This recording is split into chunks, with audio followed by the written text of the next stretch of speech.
দর্শক শুভেচ্ছা, আমন্ত্রণ চট্টগ্রাম 24-এ। বৃহত্তর চট্টগ্রামের সব খবর নিয়ে আপনাদের সাথে আছি আমি মঞ্জুর আরিফিন। বানের পানি নামলেও চট্টগ্রামের সাতকানিয়া বাঁশখালী এখনও বিধ্বস্ত জনপদ। ঘুরে দাঁড়ানোর সংগ্রামের মধ্যেই বড় দুশ্চিন্তা, নানামুখী ক্ষতি পুষে ওঠা। কারণ বন্যায় কেউ কেউ আটকে গেছেন ঋণের জালে, অনেকেরই এবার সামর্থ্য নেই ক্ষতিগ্রস্ত ঘর পুনর্নির্মাণের। নিজের কষ্টার্জিত অর্থ সাথে কিছু টাকা ঋণ নিয়ে মাছের চাষ করেছিলেন সাতকানিয়ার কেউচিয়ার সৌদি প্রবাসী আফসার মিয়া। ভয়াবহ বন্যায় ভেসে গেছে তার খামারের সব মাছ। অনেক স্বপ্ন নিয়ে মাছের প্রকল্পটি শুরু করলেও এখন ঋণ পরিশোধই তাকে ফেলে দিয়েছে চরম দুশ্চিন্তায়। এর আগে 2023 সালে একই ক্ষতির মুখে পড়লেও তা এখনও পুরোপুরি কাটিয়ে উঠতে পারেননি। তার মতো এমন অসংখ্য নিঃস্ব মানুষ এখন সাতকানিয়া বাঁশখালী জুড়ে। এই পুকুরটা প্রায় 3 লাখের উপরে মাছ চাষ করা হয়েছিল। বিগত 2023 সালেও ডুবছিল, ওই সময় কোনো ক্ষতিপূরণ পাই নাই। এইবারও ডুবে গেছে, চেষ্টা করছি অনেক, পারি নাই। আপনাদের মাধ্যমে আকুল আবেদন করব প্রাণী মৎস্য অধিদপ্তরের কাছে, যে যারা এইভাবে মৎস্য চাষ করছে তাদেরকে যাতে একটু তদন্ত করে ক্ষতিপূরণ দেওয়া হোক। সড়কের এই বেহাল চিত্র ছদাহা ইউনিয়নের ফকিরহাট এলাকার। পুরো এলাকায় বেশ কয়েক জায়গায় সড়ক ভেঙে যোগাযোগ বিচ্ছিন্ন। নিজ উদ্যোগে আপাতত চলাচলের ব্যবস্থা করছেন স্থানীয়রা। এই মেন সড়কটা বিভিন্ন জায়গায় এভাবে হাঙ্গর কালের যে বন্যার পানি এসে আমাদেরকে কি একদম তছনছ করে দিছে। এই রুটটা যেন তাড়াতাড়ি সংস্কারের কাজ চলে। আর একটা রুট আছে মেন সড়ক হাইওয়ে রুটের সাথে, এটা হলো সারাবট্টলের রুট, এটাও ভেঙে গেছে। সাতকানিয়ার হাঙ্গর খাল এটি, যার বাঁধ ভেঙে লোকালয়ে ঢুকেছিল পানি। এই ভাঙা বাঁধ নিয়ে এখন আতঙ্কে এলাকাবাসী। এই হালার ফার যতক্ষণ পর্যন্ত ন বাঁধে অতক্ষণ হারা দিশা হারা। একটা সিএনজি চালার মতো একটা পরিবেশ তৈরি করে দিতে হবে, এখনো পর্যন্ত করে নাই। আমরা নিজ উদ্যোগে, এলাকাবাসীর উদ্যোগে ওই বেড়িবাঁধটা বাঁধার জন্য প্রস্তুতি নিয়েছি আর কি। বানে ক্ষতবিক্ষত সাতকানিয়া বাঁশখালী জুড়ে এখন এমন টুকরো টুকরো সব হারানোর গল্প। ক্ষতিগ্রস্তদের সামনে বড় চিন্তার কারণ ঘুরে দাঁড়ানোর রসদ। সেই সাথে এখনো রয়েছে ত্রাণ বিতরণে বিশৃঙ্খলার অভিযোগ।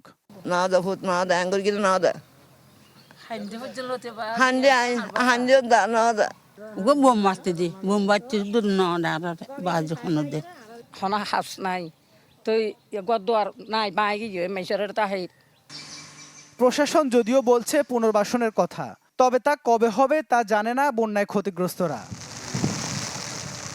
ইবেন মির, চ্যানেল 24, চট্টগ্রাম। চট্টগ্রামে বন্যায় ক্ষতিগ্রস্তদের পুনর্বাসন পুরোপুরি শেষ না হওয়া পর্যন্ত চলবে বলে জানিয়েছেন অর্থ ও পরিকল্পনা মন্ত্রী আমির খসরু মাহমুদ চৌধুরী। সকালে চট্টগ্রামের চন্দনা এসে বন্যা দুর্গত এলাকা পরিদর্শন এবং ত্রাণ বিতরণের পরে কথা বলেন মন্ত্রী। তিনি বলেন, পুনর্বাসন কার্যক্রম এরই মধ্যে শুরু হয়েছে।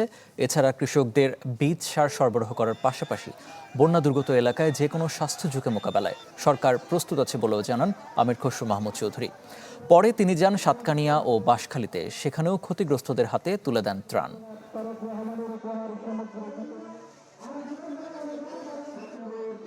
প্রায় 7 লক্ষ পরিবার জলবন্দী হয়েছে। তাদের 40,000 জনকে চাল দেওয়া হয়েছে, 75,000 জনকে শুকনো খাবার দেওয়া হয়েছে, 40,000কে রান্না করে খাওয়ানো হয়েছে। এখন পুনর্বাসন কার্য শুরু হবে, তাদের বীজ সার ইত্যাদি দেওয়ার ব্যবস্থা হচ্ছে। পুনর্বাসন কার্যক্রম অব্যাহতভাবে থাকবে যতক্ষণ সমাপ্তি না ঘটে। পুনর্বাসন কার্যক্রম পুরোপুরিভাবে সমাধান না হওয়া পর্যন্ত এই কাজ অব্যাহত থাকবে। বন্যায় ক্ষতিগ্রস্তদের সহায়তার জন্য সরকারের সব রকমের প্রস্তুতি রয়েছে, এমন কথা জানিয়েছেন স্বরাষ্ট্রমন্ত্রী সালাউদ্দিন আহমদ। দুপুরে তিনি নিজ নির্বাচনী এলাকা কক্সবাজারের চকরিয়ায় যান। সেখানে ছড়ারকুল এলাকায় ভেঙে যাওয়া কালভার্ট এবং সড়ক পরিদর্শন করেন তিনি। এ সময় স্থানীয় লোকজনের সাথে কথা বলেন, তাদের দুর্দশার কথা শোনেন স্বরাষ্ট্রমন্ত্রী। বন্যা দুর্গত এলাকার মানুষের কষ্ট লাঘবে সরকারি বিভিন্ন দপ্তরের দায়িত্বপ্রাপ্তদের দিক নির্দেশনা দেন মন্ত্রী। আগামীকাল পেকুয়ায় ত্রাণ বিতরণ কার্যক্রমে অংশ নেওয়ার কথা রয়েছে সালাউদ্দিন আহমদের।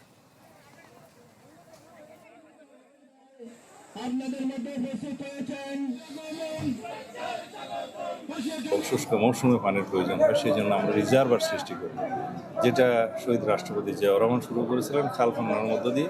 সেটাকে আমরা আরও গতি বাড়াচ্ছি, পরিমাণ বাড়াচ্ছি, যাতে খাল নদী নালা সংস্কারের মধ্য দিয়ে খননের মধ্য দিয়ে আমরা ওয়াটার রিজার্ভার, পরিবেশ রক্ষা করা, বৃক্ষরোপণ করা এবং মৎস্যসহ অন্যান্য সকল কিছুর প্রজনন বৃদ্ধি করা, এগুলো চেষ্টা করি। পাশাপাশি কৃষি উৎপাদনের দিকে আমরা নজর দিয়েছি যাতে আমরা খাদ্যে স্বয়ংসম্পন্ন থাকতে পারি। রাঙামাটির কাপ্তাই হ্রদের পানি বৃদ্ধি পাওয়ায় নতুন করে দেখা দিয়েছে নিম্নাঞ্চল প্লাবিত হওয়ার শঙ্কা। এ নিয়ে বিস্তারিত জানিয়েছেন সহকর্মী জিয়াউল হক। উজান থেকে নেমে আসার পানির এই ফলে রাঙামাটির যে কাপ্তাই হ্রদ সেটি আসলে একদম ভরে টইটম্বুর হয়েছে। এর মধ্যে রাঙামাটির যেসব বন্যা কবলিত অঞ্চল ছিল সেগুলোতে পানি সরে গিয়েছে। মানুষজন এখন নতুন করে তার যে ভাঙা ঘর এবং রাস্তা সড়ক এগুলো আসলে মেরামতের কাজ করছে। এদিকে রাঙামাটির পানি বৃদ্ধির ফলে রাঙামাটির যে কাপ্তাই জলবিদ্যুৎ কেন্দ্র আছে সেখানে যে পানির ধারণ ক্ষমতা 109 MSL হলো। আজকে সকাল পর্যন্ত জলবিদ্যুৎ কেন্দ্রের তথ্য অনুযায়ী 103.13 MSL এ দাঁড়িয়েছে। এই রাঙামাটি জলবিদ্যুৎ কেন্দ্র যেটি বলছে যে এইটির ধারণ ক্ষমতা 109 হলেও 105 MSL হলেই তারা এটি ছেড়ে দেবেন। সেই হিসাবে আগামীকাল 11টায় তাদের পানি এই জলবিদ্যুতের যে সুইচ গেট রয়েছে বা বাঁধ রয়েছে, বাঁধ দিয়ে পানি ছাড়ার কথা তারা জানিয়েছেন। এখান থেকে তারা 16টি গেট দিয়ে 6 ইঞ্চি করে পানি ছাড়ার তারা তথ্য জানিয়েছে। এছাড়া কাপ্তাই জলবিদ্যুৎ কেন্দ্র থেকে 222 মেগাওয়াট বিদ্যুৎ উৎপাদন হচ্ছে, যার ফলে আরো 32,000 কিউসেক পানি ছাড়া হচ্ছে এই বিদ্যুৎ উৎপাদনের মাধ্যমে। তারা একটি বিষয় নিশ্চিত করে বারবারই বলার চেষ্টা করছেন যে ভাটির অঞ্চলে যেসব এলাকা রয়েছে, চট্টগ্রামের নাউজান বা রাঙ্গুনিয়া অঞ্চল, সেখানে এর প্রভাবে পানি ছাড়ার প্রভাবে কোনো ধরনের কোনো বন্যার আশঙ্কা থাকবে না। একই সাথে রাঙামাটির কাপ্তাই হ্রদে পানি বৃদ্ধি হচ্ছে, এদের নিম্নাঞ্চলের প্লাবিত হওয়ার পর রাঙামাটি শহরের আশপাশের এলাকাগুলোতে 105-এর বেশি হলে যে নিচু এলাকাগুলো প্লাবিত হয়, সেখান থেকেও এই বিষয়গুলো বিবেচনা করে তারা 105 হলে আসলে ছাড়ার পরিকল্পনা নিয়েছেন। এছাড়া যে পানি বিদ্যুৎ উৎপাদন একই সাথে পানি ছাড়া হলেও এই ধরনের বন্যা থেকে কোনো অংশেই কোনো জায়গা থেকে আর বন্যা কবলিত হবে না এবং উৎপাদন আসলে ঠিক মতো ব্যাহত হবে। যেহেতু এখনো পর্যন্ত বর্ষা আরো কিছুদিন বাকি রয়েছে, সবকিছু বিবেচনা করে আসলে তারা শনিবারেও ছাড়তে পারেন, অথবা যদি পানি বৃদ্ধি না হয় তাহলে আরো সময় বাড়িয়ে রোববার বা সোমবারে ছাড়ার তাদের পরিকল্পনা রয়েছে। বন্যা দুর্গত এলাকায় ক্ষুদ্র ঋণের কিস্তি 1 মাস স্থগিত থাকবে বলে জানিয়েছেন পার্বত্য চট্টগ্রাম বিষয়ক প্রতিমন্ত্রী মীর মোহাম্মদ হেলাল উদ্দিন।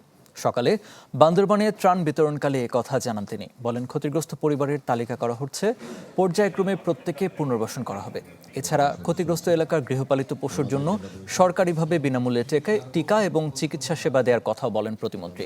স্থানীয় সংসদ সদস্য সাচিং ট্রু জেরি মাধবী মার্মা এবং জেলা পরিষদ চেয়ারম্যান থানজামা লুসাই এ সময় উপস্থিত ছিলেন।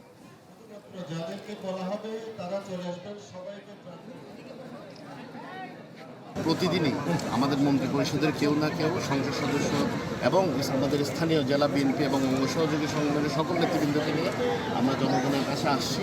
আমরা তাদের দুঃখ দুর্দশার কথা শুনছি এবং যেগুলো বাস্তবসম্মত সমাধান সেগুলো আমরা দেওয়ার চেষ্টা করছি। যেমন এই যে একটা প্রক্রিয়া হয়েছে যে এনজিওর থেকে যে কিস্তিগুলো আছে এগুলো একটু আলাপ আলোচনা করে 1 মাসের জন্য স্থগিত রাখা, এরকম আরও জীবনমুখী কিছু পদক্ষেপ আমরা নেওয়ার চেষ্টা করছি, যেটাতে জনগণ প্রকৃত উপকারটা পায়, শুধু রেটরিক না থাকে যে কথার কথা বললাম কিন্তু জনগণ এটাতে পেল না। টানা বৃষ্টি, পাহাড়ি ঢল আর বন্যায় বান্দরবানের সবচেয়ে বেশি ক্ষতিগ্রস্ত কৃষিখাত। পানিতে তলিয়েছে 7 উপজেলার হাজার হাজার হেক্টর জমি ও বাগান। বছরের একমাত্র ফসল হারিয়ে এখন দিশেহারা অনেক কৃষক। ইয়াসিনুল হাকিমের পাঠানো তথ্যচিত্রে দেখুন ডেস্ক রিপোর্ট। বন্যার পানি নেমে যাওয়ায় বান্দরবানে স্পষ্ট হয়ে উঠছে বিভিন্ন খাতে ক্ষয়ক্ষতির চিত্র, যাতে বেশি ক্ষতি কৃষি খাতে। জেলা সদর লামা, আলীকদম, নাইক্ষ্যংছড়ি, রুমা, থানচি ও রোয়াংছড়ি উপজেলার বিস্তীর্ণ কৃষিজমি, সবজি ক্ষেত ও ফলের বাগান পানিতে তলিয়ে নষ্ট হয়েছে। সবচেয়ে বেশি ক্ষতির মুখে পড়েছেন 2 পৌরসভা ও 28 ইউনিয়নের কৃষকরা। শুধু কৃষি জমিই নয়, পানির তীব্র স্রোতে সাঙ্গু ও মাতামুহুরী নদীর 2 তীর জুড়ে গড়ে ওঠা মৌসুমি চাষাবাদও ভেসে গেছে।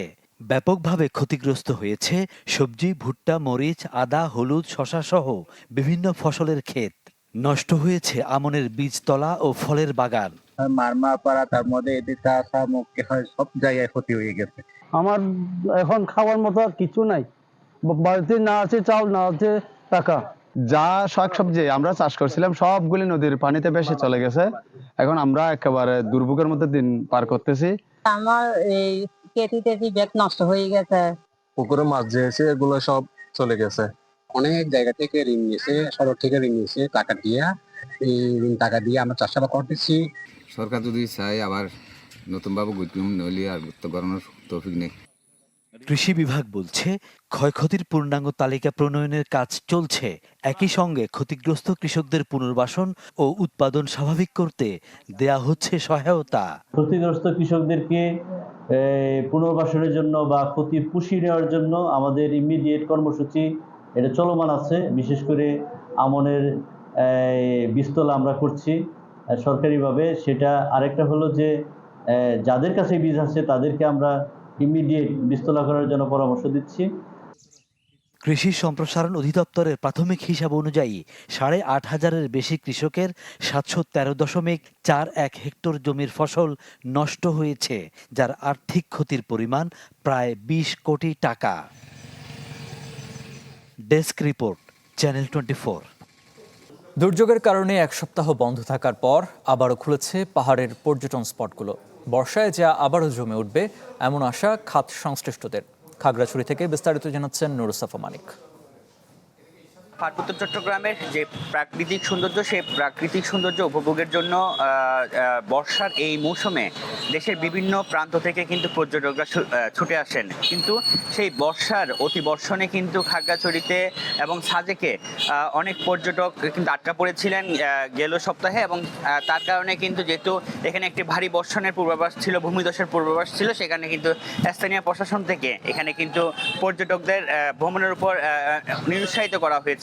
এর কারণে কিন্তু এখানের কিন্তু পর্যটন খাতগুলো কিন্তু স্থবির হয়ে গিয়েছিল। আমি জানিয়ে রাখি আপনার মাধ্যমে, সেটি হচ্ছে পার্বত্য চট্টগ্রামের বিশেষ করে খাগড়াছড়ি এবং সাজেকের উপর নির্ভর করে কিন্তু এখানে যে অর্থনীতি, সে অর্থনীতি অনেকটা চাঙ্গা হয়েছে খাগড়াছড়ির, এবং খাগড়াছড়ির অর্থনৈতিক চালিকা শক্তি হিসেবে এই পর্যটন খাতকে ধরা হয়। যেহেতু পর্যটন খাত বন্ধ ছিল, তবে সে কারণে এখানকার যে অর্থনীতি সেটা অনেকটা স্থবির হয়ে পড়েছিল।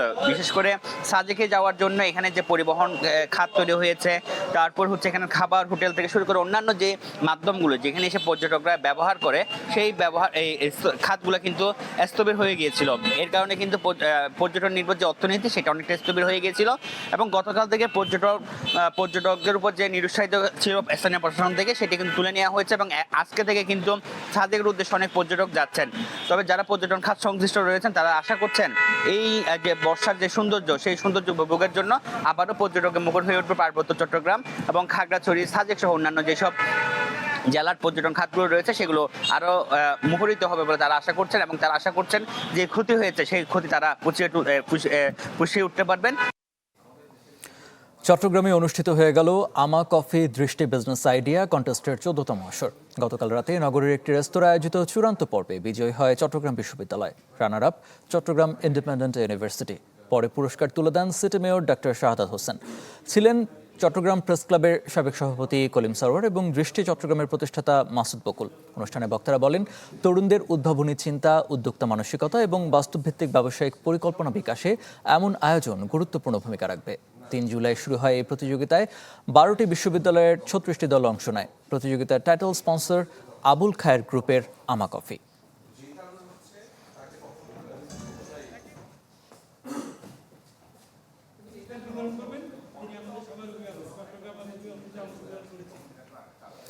এই ছিল এখনকার আয়োজন। এতক্ষণ সাথে থাকার জন্য ধন্যবাদ সবাইকে।